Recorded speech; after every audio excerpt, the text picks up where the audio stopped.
जय गोपाल. 2 दिवस झाले आपण दिवसातील वेगवेगळ्या वेळी कोणती कोणती स्तोत्र म्हणायची ते पाहतो. काल दुपारी आपण भोजनाच्या वेळचा जो एक श्लोक असतो तो मी सांगितला. आता संध्याकाळच्या वेळेस काय म्हणतात ते आपण बघूया.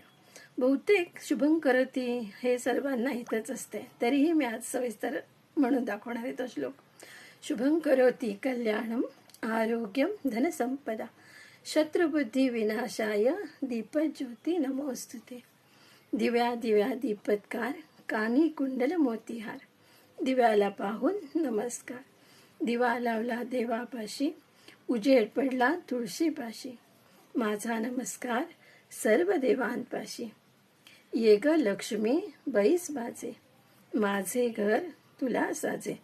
घरातली पीडा बाहेर जाऊ बाहेरची लक्ष्मी घरात येऊ. घरच्या मुला बाळांना धन्याला उदंड आयुष्य लावो. या स्तोत्राबरोबरच रामरक्षा स्तोत्र हे सुद्धा संध्याकाळच्या वेळेसच म्हटले जाते. रामरक्षा स्तोत्र हे आपल्या शरीराचं संरक्षक कवच आहे असं म्हटलं जातं.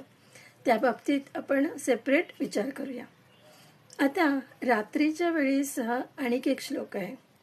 बऱ्याच जणांना झोपल्यानंतर वाईट स्वप्न पडतात किंवा लवकर झोप येत नाही, काहीतरी विचार चालू असतात. अशांसाठी अंथरुणावर पडल्या पडल्या हा श्लोक म्हणायचा असतो. हा श्लोक रामरक्षेमधीलच आहे.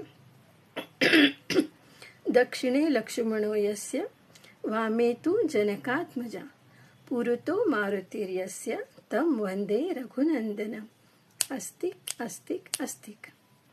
ह्या श्लोकाचा अर्थ असा आहे की ज्याच्या उजव्या बाजूला लक्ष्मण आहे, डाव्या बाजूला जनकपुत्री सीता आहे, पुढे मारुती उभा आहे, अशा त्या रघुरामाला माझा नमस्कार असो. आणि अस्तिक अस्तिक अस्तिक म्हटलेलं आहे कारण स्वप्नामध्ये साप दिसतो किंवा काय, तर या अस्तिक ऋषींचं नाव घेतलं तर त्या सापाला भय बसतं असं पूर्वापार म्हणत आले आहेत. त्यामुळे श्लोक झाल्यानंतर चुटक्या वाजवून अस्तिक अस्तिक अस्तिक असं म्हणायचं असतं. जय गोपाल.